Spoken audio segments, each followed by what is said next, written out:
here we are, everyone. Michigan Conservative Roundtable, back at you. Mac, TJ, and unless you've been some survivalist hiding out in the Upper Peninsula of Michigan, everyone, I'm sure, is fully aware of the charade that's being perpetrated in Washington, D.C. The charade, obviously, the impeachment of President Donald Trump. And, you know, a question to our viewers and subscribers, just how much more can you stomach? I'm nauseated beyond description at the things I've seen, at the things I've heard. We're going to touch on some events and some things said that just about shook me out of my chair here. You know, it's sickening. I'm going to start with a quote from Conrad Black. Conrad Black. It is a dead, rotting fish, devised and promoted for contemptible motives by unworthy legislators and unsupported by law or fact. Then he writes later, it is an abusive perversion of the Constitution, an outrage and a disgrace. Amen to Conrad Black, I say. Amen. For me personally, the outrage, the feel of wanting to throw up, began with what in our previous video I referenced as the March of the Wooden Soldiers. And I recall as I was watching it on the news, and the only thing missing was some drill sergeant calling cadence, I'll tell you. But the way they marched those impeachment papers to the Senate, and in the, as I said in the previous video, instantly it came to mind, what is this? March of the Wooden Soldiers? And just sickening. To be followed with Adam Schiff, and you can say Jerry Nadler too, but and the two of them are the easy targets here. Just as they got up to speak, lie upon lie, distortion. What they feel the facts are, and how they're just so certain that President Donald Trump is a man that must be dispensed with. And I'm sickened to the point that I have difficulty even explaining it. Your thoughts? Well, you're talking about the overwhelming evidence. Overwhelming. They took so many shots at that before it began, so they could have people convinced that it was overwhelming. There's not only not any evidence, there's not even a crime. And the media would say, for Fox News and maybe some others, talk radio, this seems to be irrelevant to them, that there is no crime. Well, you know, you mentioned the media, and what easily comes to mind here on that is the whole Don Lemon escapade. How he's he's interviewing two guys on his show, and the one guy references how us Trump supporters, we speak with a Southern dialect, and I don't think I've spoken with a Southern dialect yet in any of our segments. How we speak with a Southern dialect and question the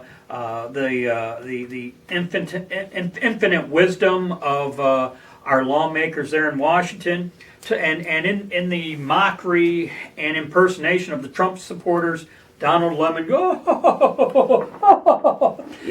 didn't even think it was that funny. I didn't think. I mean, if I were on their side, not that funny. You know, and you want to know what made me sick? That made me sick. Okay, that made me sick. Any further thoughts on Don Lemon? I have to go back to your not talking with a Southern accent. We've certainly never said, they gonna put y'all back in chains. Yeah, or really. If we had European man bags, we wouldn't have any Tabasco sauce in it, hot sauce in it. I found this on the web. Oops. Anyways. But you know what? As sickening as that was, something else happened early on in impeachment, which more than sickened me and infuriated me. And that was Chief Justice Roberts. Oh, my God. And the way he conducted himself, I heard it speculated he was just waiting to posture. And for those who are unaware, in the opening remarks, there were shots being lobbed at each other between President Trump's attorney Cipollone and Adam Schiff, and they were taking shots at each other. And Chief Justice Roberts had to step in and advise counsel for the president and the House managers that they are addressing the greatest legislative body in the world. The greatest legislative body. The same legislative body that's perpetrating a hoax. They have to remember that they are addressing the great. I heard that, and I got to tell you, it infuriated me just as much, if not more, than the nonsense of the Democrats. Roberts is. I have all kinds of problems with him. The theory is he's a never Trumper. He's just got to remain in the closet on that. Well, there's been a few accusations that he was an Epstein guy too. I just, you know, and you know, you already know who the Democrats are going to tick you off, okay? Yeah. But then to hear this, by all means, you know, it can be easily found on YouTube, C-SPAN video. See for yourself how those in the D.C. bubble are so full of themselves. The greatest I mean, granted, he's the judicial branch, but this whole D.C. bubble are of such a sickening, elitist, full of themselves mindset that Cipollone has to be reminded he's addressing the greatest legislative body in the world. It infuriated me. I'm just saying, it infuriated me. The House members go back to their districts and have town hall meetings far more than the Senate because they're so far above questioning. Oh yeah.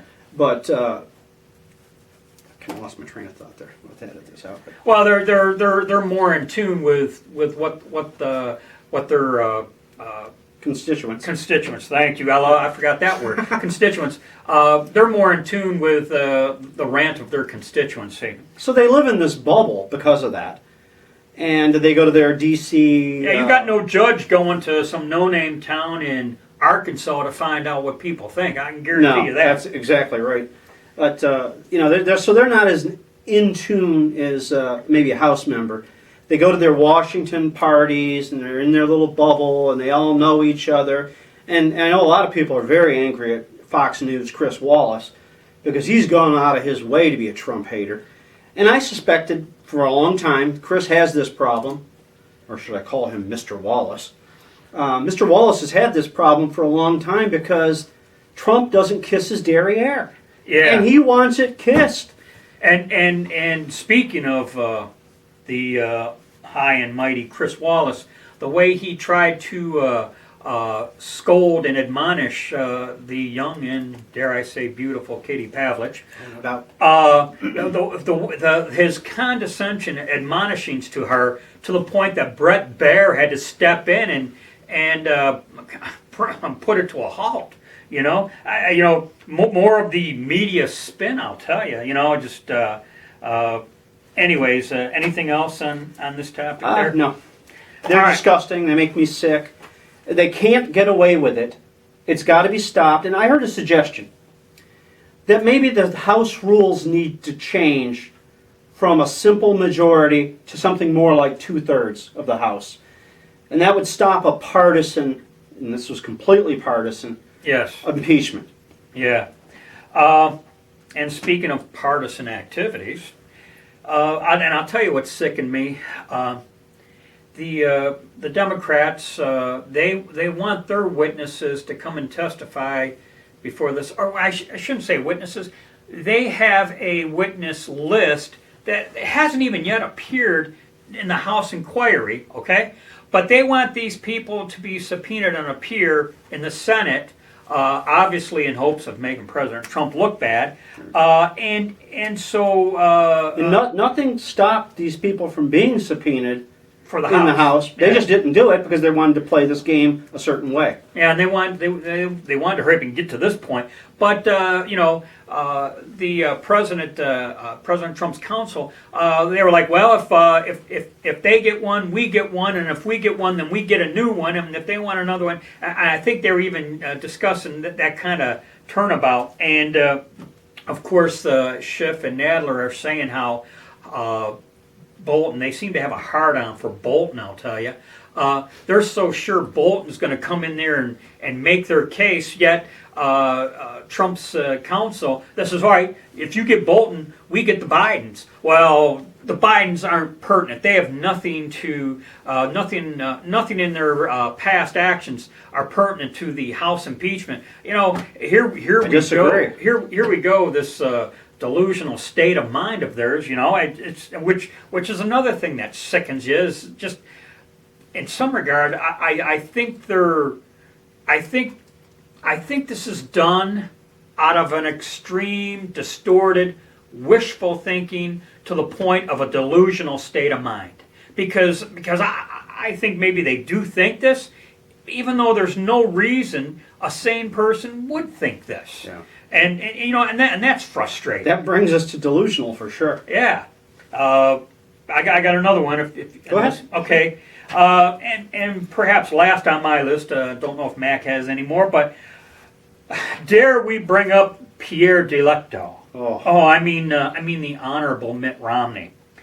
And I've said this once before. Back when he was running for president, I wrongly assumed that he was an honorable man, for which I plead forgiveness profusely. But the way he's conducted himself in the last couple of years is sickening, bringing us to the fact that he would, he wants to be known by the company he keeps. He's chosen to associate himself with the Democrats. Yeah, the Rashida Tlaibs will impeach the MFer. Ilhan Omar, that crew. So he's voted with the Democrats, and he has that much contempt for President Donald Trump that he would sooner associate with the Democrats. And the word is his constituency could be, unfortunately, because he's a senator, he's got a few more years. But hopefully when time comes nigh, he gets his due too. Well, there is some talk of a recall in Utah. That's the degree they're unhappy with him. I'm not a big favor of there being a recall on him, but you know what? At this point, what's there to lose? Well, you get recalled in your job. Yeah. If you screw up or don't do what they want, yeah. So, anyways, that is what sickened me in this whole process. Aside from the whole thing making me sick, anything else that makes you ill? Just the fact that there's not even a crime. And everyone seems to be oblivious to this. All right, so before I vomit on YouTube here, we're going to close with be safe, watch your six, and don't tread on me.